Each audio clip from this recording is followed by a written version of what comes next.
And 10 minutes discussion afterwards, and we'll try to keep you on time with these. Okay, so we have Fr.Gerard Kelly. This is the paper called Personal Encounter with Christ as an Aspect of the New Evangelisation in the Writings of Pope John Paul II. Good morning, everybody. My name is Fr.Gerard Kelly. I've been a priest of the Liverpool Diocese for the last 18 years. And I've been a member of Zion Community for Evangelism for the last 16 years. And this last couple of years I've been in the States doing an STL in the New Evangelisation. And this paper I'm presenting today is really comes from that thesis. And over the last few days I've been slashing it down to try and fit it into a 20-minute slot. And I'm just hoping that something remains of worth to listen to. We're having a very rushed day and lots of information coming in. I don't think it would be a waste of time just to spend 15 seconds just in prayer, just to ask the Lord to refresh our minds and to help us to hear the word that He exercises. Help us to grow in faith and knowledge and love of You.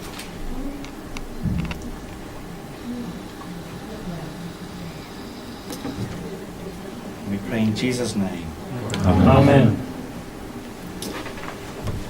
I'd like to begin with a comment made by Avery Cardinal Dulles. He writes, "Many who shift their membership from Catholicism to evangelicalism do so because Catholicism did not seem to offer a real encounter with Christ." And it would seem that many former Catholics have found a personal living faith in other Christian communities. And in that new experience of faith, they can understandably become critical of the Catholic Church. The Church is accused of hiding Jesus behind its doctrines and practices in such a way that faith is not experienced as something life-giving. And I think if we're honest with ourselves, we can all relate to some aspects of that experience, because we don't live in a perfect church. We cannot dismiss somebody's personal experience as inauthentic, but we can seek out the Church's teaching and ask ourselves whether as Catholics we are proposing to the world the fullness of what the Catholic faith can offer. And I propose in this thesis that Blessed John Paul II understood that the renewal of faith in terms of a personal encounter with Christ is the correct reading of the unfolding message of the Second Vatican Council. It's a key for the renewal of the Church, and it's at the very heart of the new evangelisation. So the Church's commitment to a new evangelisation was a development from the Second Vatican Council, as a call to evangelisation took on a more urgent and definite focus in the years following the Council. Pope Paul VI, in the apostolic exhortation Evangelii Nunciandi, tells of his duty to encourage the brethren in their mission as evangelizers. He writes, "We wish to do so on this 10th anniversary of the closing of the Second Vatican Council, the objectives of which are definitively summed up in this single one: to make the Church of the 20th century ever better fitted for the proclaiming of the gospel to the people of the 20th century." So there, the one thing necessary, the proclamation of the gospel. And when John Paul was elected Pope in 78, his great desire was to continue the promotion and implementation of the teachings of the Council, as he led the Church towards the great jubilee of the new millennium. He was a passionate believer in the event of the Second Vatican Council. And he would comment in Tertio Millennio Advenienti, years later, "The best preparation for the new millennium can only be expressed in a renewed commitment to apply as faithfully as possible the teachings of the Vatican Council to the life of every individual and of the whole Church." So John Paul II would continue to stress throughout the years of his papacy that the Vatican Council provided him with a foundation for his vision for the Church. and he will return to these sentiments with renewed commitment in Novo Millennio Ineunti. He says, what a treasure there is, dear brothers and sisters, in the guidelines offered to us by the Second Vatican Council. With the passing of the years, the Council documents have lost nothing of their brilliance. Now that the Jubilee has ended, I feel more than ever in duty bound to point to the Council as the great grace bestowed on the Church in the 20th century. There we find a sure compass by which to take our bearings in the century just beginning. And I think that puts John Paul in the camp of those who interpret the Council according to a hermeneutic of continuity, and the new evangelisation flowing from that. And sometimes it's suggested that the new evangelisation is a reaction to the Council, that the Council was all about openness and opening up and seeing the Spirit everywhere, and maybe the new evangelisation seems to be a closing down and focusing on the person of Christ, and that's a definitive belief in him. But we see that this personal relationship with Christ is an aspect of the development of the Council.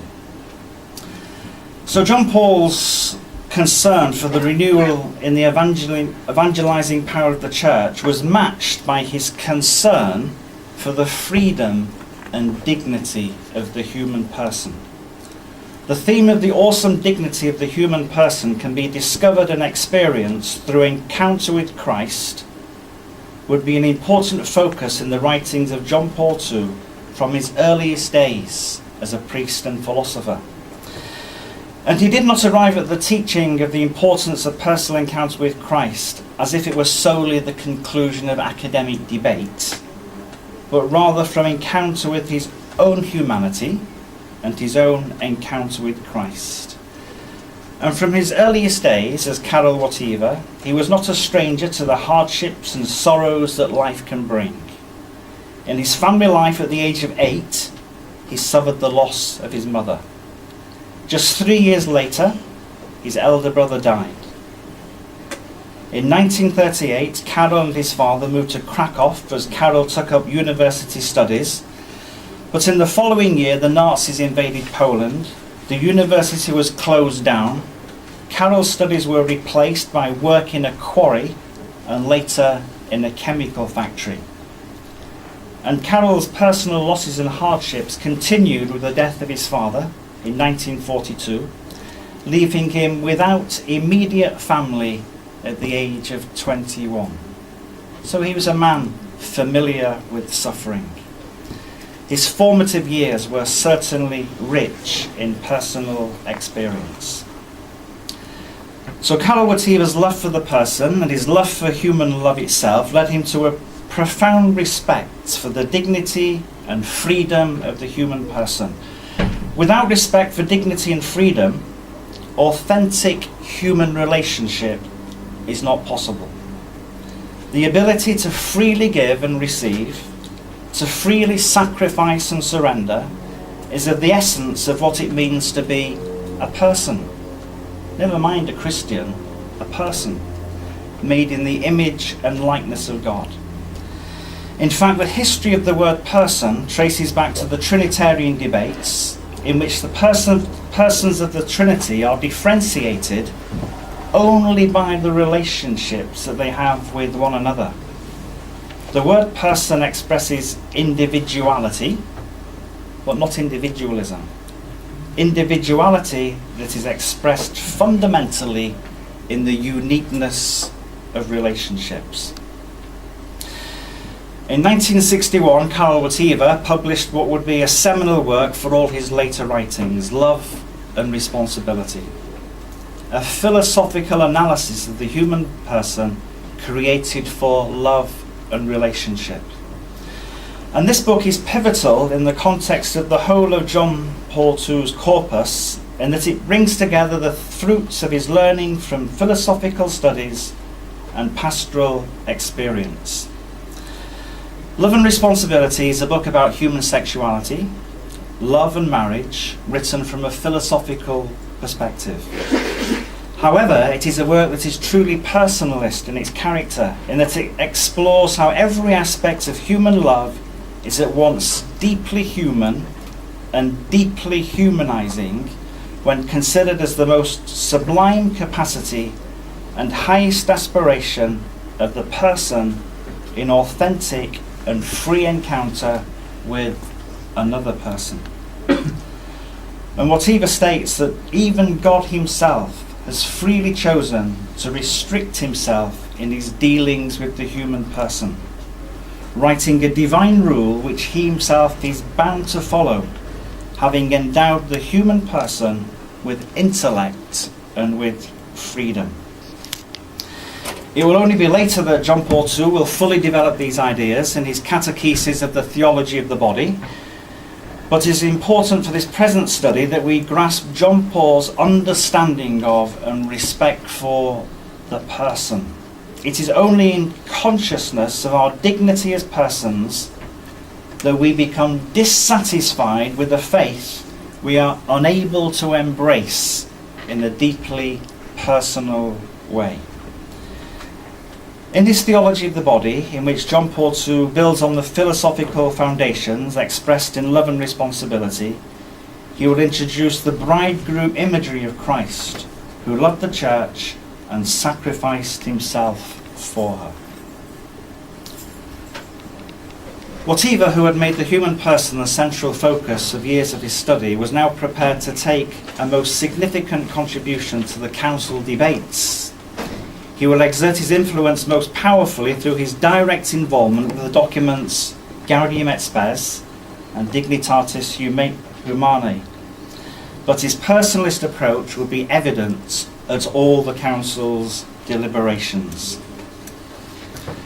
Gaudium et Spes reflects on the dignity of the human person in the light of his creation in the image and likeness of God. It also discusses the vocation of man, the significance of human freedom, and the nature of conscience. And the articulation of the Church's understanding of the dignity of each person as being sublime or beyond compare has ramifications for the life of the Church.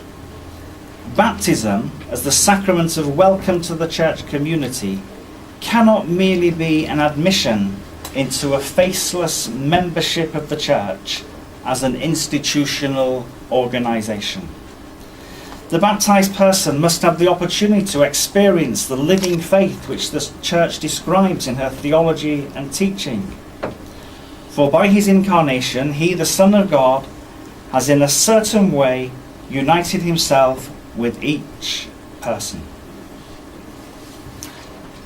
The dignity of the human person is grounded within the life of the Trinity, and the human person is created ultimately to share alongside the divine persons in their Trinitarian life of eternal, mutual self-giving.